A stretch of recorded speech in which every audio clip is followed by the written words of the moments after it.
In this short video, I'm going to give you an overview of what gateways are and why we may need to use them when configuring a pure IP phone system. So first of all, let's look at the definition. There's a detailed definition of a gateway, but effectively, a gateway is used when you have a pure IP phone system like an IPedge, and you need to connect it to non-SIP, non-IP devices, i.e. analog devices, fax machines and so on, or legacy telephony lines like ISDN, where it needs to be converted to IP, and therefore a gateway is the device we use that does that. So why would we use one? It enables legacy connectivity to a pure IP phone system. So ISDN2, ISDN30, analog lines, analog extensions, conferencing units, fax machines, modems, PDQs, and so on. Any of those devices need to be connected to an IP phone system. A gateway is the device that we would use. The gateway also is very useful because it forms a migration path. Once a customer gradually upgrades their legacy devices, we can actually look at then removing the gateway and going to pure IP, SIP, and so on. The gateway can introduce survivability, call it disaster recovery, call it redundancy. A gateway sitting on a PRI, for example, could connect up to 4 phone systems, and that could be 4 different sites. Once it's converted it to IP, it can actually split the PRI, send certain specific DDIs to different locations, or it could pass all the calls through one phone system, and then on failover it could then pass to the second, the third, or the fourth, and then when it returns back to the primary again, could be a decision of either automatically or when the customer actually asks it to pass back. The flexibility a gateway also offers is things like it'll allow you to split an ISDN30 to several systems, so a customer might actually reduce costs of multiple ISDN2s, where they could look at actually putting an ISDN30 in and then splitting the PRI at the gateway and passing calls to different sites, or maybe it's because they're relocating and moving stuff around within their buildings.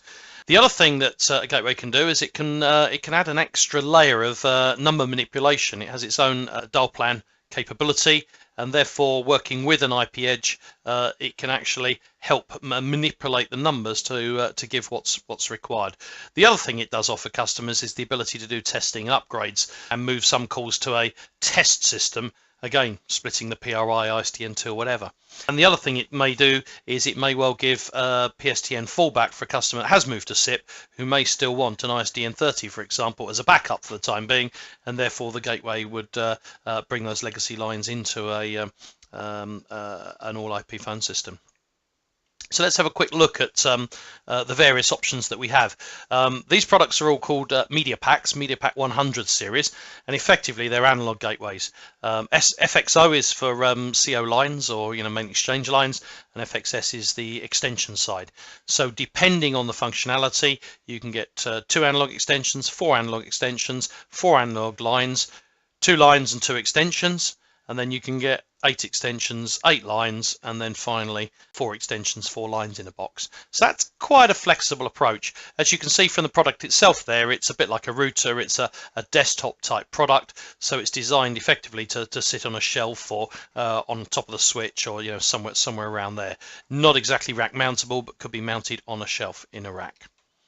Then you step up to the Median 800, and the Median 800 becomes, first of all, it's PRI and BRI, so that would be the reason you buy it, but also because it's rack mountable. You can put little ears on the side of it and it'll sit in a rack. The Median 800 offers 1 PRI with 4 FXS, that's 4 analog extensions, 2 PRI with 4 analog extensions, and then obviously 1, 2, 3, or 4 circuits of BRI, so up to 8 channels of BRI into an organization. So useful switch for doing that functionality. And then at the top of the range we have the Median 1000, and the Median 1000 is a building block really. It comes with 6 slots available, so it's an empty chassis, 6 modular slots, and you drop in what you need to provide the functionality that you need for the customer. So it has 120 DSP resource capabilities within it. So if you put 4 PRIs, that's 4 30s, 120. It can't do anything more on that. But if you put 2 PRI, you've got the flexibility. You'd take a 2 PRI card, you've got another 5 slots free. You'd be able to make up 20 extensions there, either analog extensions or analog lines to bring in as well. So it's a lot more flexible. One of the things that this can work well with when you've got analog extensions, for example, in the gateway with the PRI or the BRI lines, is that you can filter faxes out on the gateway rather than through the phone system, and that could be a big bonus. So the DDI could actually go straight off through the gateway back out again, rather than going out through into the IPedge on a SIP trunk and back out an analog extension. So it can be a useful way of fielding that, and also blocking how many fax calls can come within a PRI, for example, to ensure that the fax doesn't overrun the voice and vice versa. Which gateway then comes down really to a price versus functionality argument. The Mediant 1000 is very, very flexible, single programming tool for all the interfaces, and you could get everything a customer wants in one box. So one programming tool, filter out faxes, so on and so forth, and it's still modular and they can add items later. So if they were putting analog lines, analog extensions, it's all in a nice 1U platform.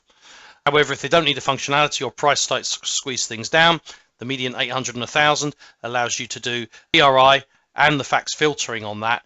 If it's really cost that's important, then the Mediant 100 series is the value for money for giving FXS or analog lines and extensions into a gateway. So having the device non-mountable but sitting on a shelf could just be a cost-effective way of dealing with that option.